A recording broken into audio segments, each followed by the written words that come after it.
Kuna Matata, everybody. It's December 19th, Saturday. And happy birthday to my son, Kevin, an outstanding young man. Um, so I got COVID-19. Symptoms started last week. Last week was kind of tough. Actually, a week before last. Today is like the ninth day since having it, so I'm just about over it and getting my strength back. It wasn't horrendously bad or anything, but my muscles just ain't got the oomph. So I didn't get that much done today, but we already had the 2x4 attached here last week or week and a half, 2 weeks ago, whatever it was. I did that. I got this piece of plywood, Scribe Fit. It was kind of tough. I used one piece of 1/4-inch Luan as a template, and then I scrapped one piece of the 1/2-inch plywood because I goofed up on something. The template wasn't exactly right, and so this was like version 2.0. And even this one I screwed up. I got it backwards. The good side of the wood is on the inside, but fortunately the bad side of the wood is pretty decent, so I'm not going to do a 3.0 version on that thing. So we got the top edge of the wood parallel with the bottom edge of that window up there. We need to cut off this 2x4 here to match the level of the plywood. And if you can see, it's sticking up a little bit. I cut this piece of 1x3. It was left over from the floor. That's what I put around the perimeter underneath the plywood and across the seams. Pressure treated 1x3. Pretty good, nice straight wood. But it really wasn't thick enough, wide enough. After I got done scribing it to fit the wall, because the wall is not a straight line on this bus, it's got an arc to it. So after I scribed it to the bus, it was too narrow, so you could see this line right here. I glued another piece of wood. I used super glue and that accelerator spray. I just took a piece of like 1.5 inch wood and glued it where it ended right, where I needed it to end, right there. And after the glue cured in about 5 minutes or so, I ran it on the table saw at this width right here. And that's what gave me the taper. So it's a parallel line up to here, and then the rest of it is kind of whatever it did. I left it at its widest up here because this protrudes quite a bit, and it's gonna be a trick to get this all packed in there. I'm not exactly sure how that's gonna pan out, but I may end up redoing this piece of 1x here. I don't know, but we're gonna run with it for now. So the complication in all this stuff is, nothing is plumb.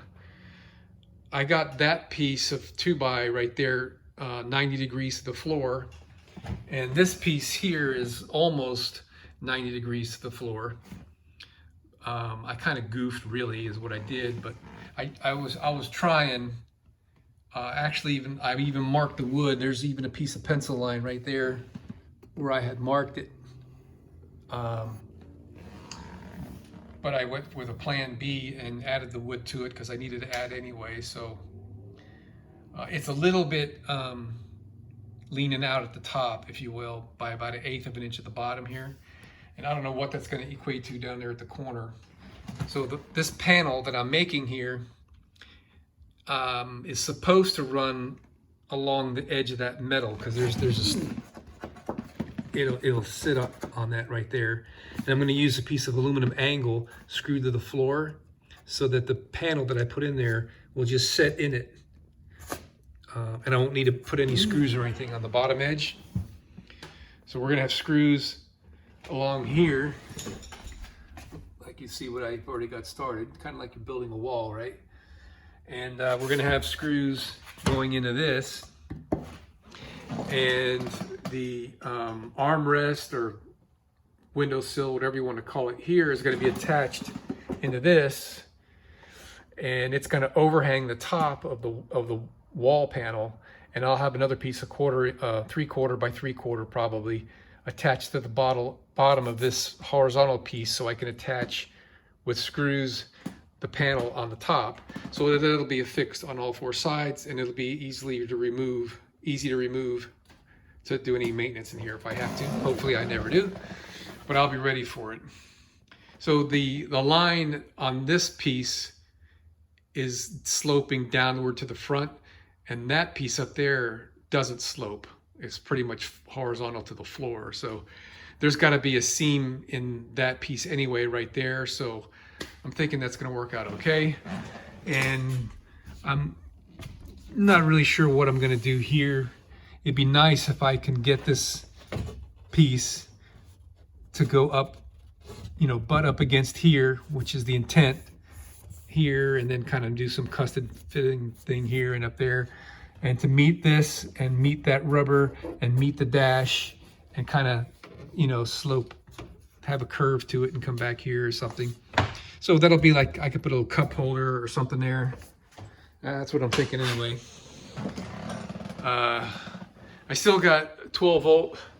You see that coil wire up there? That's a 12 volt positive and negative for my USB, my 12 volt charging ports for plugging in the USB adapters.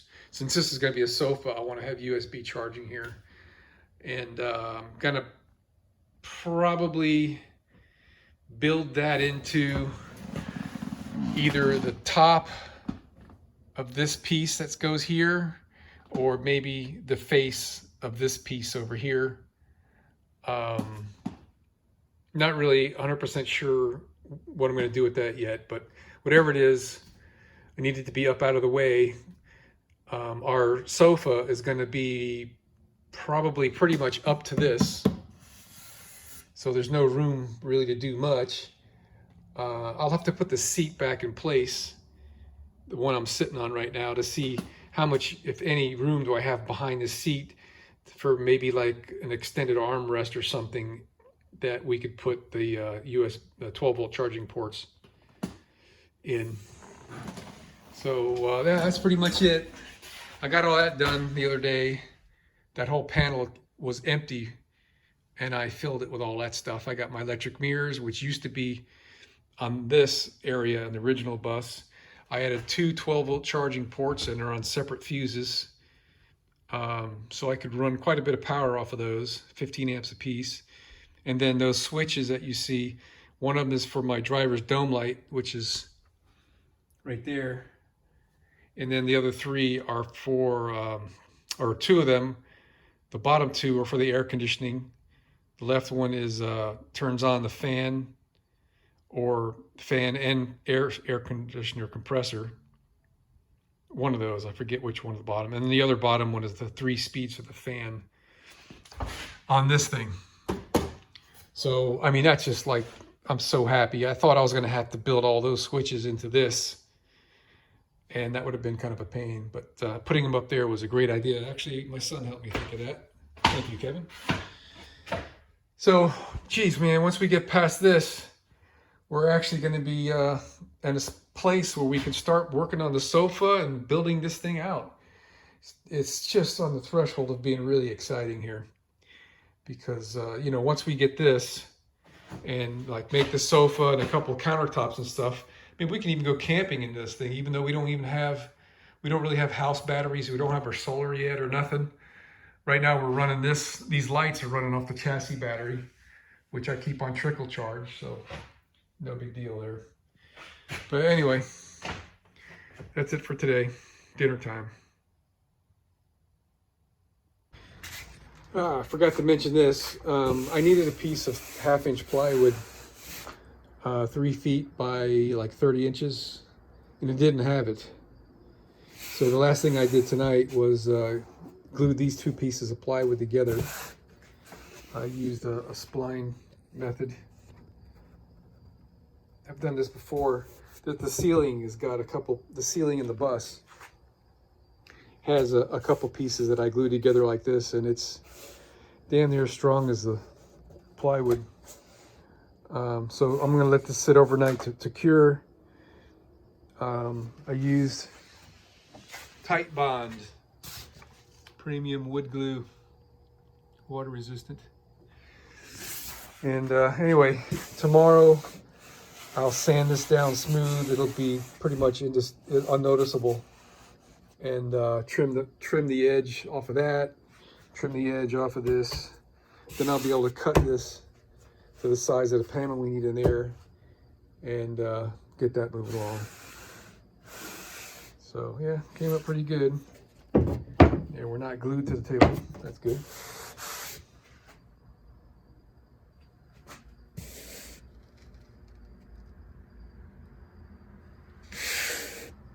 A little bit of a gap there.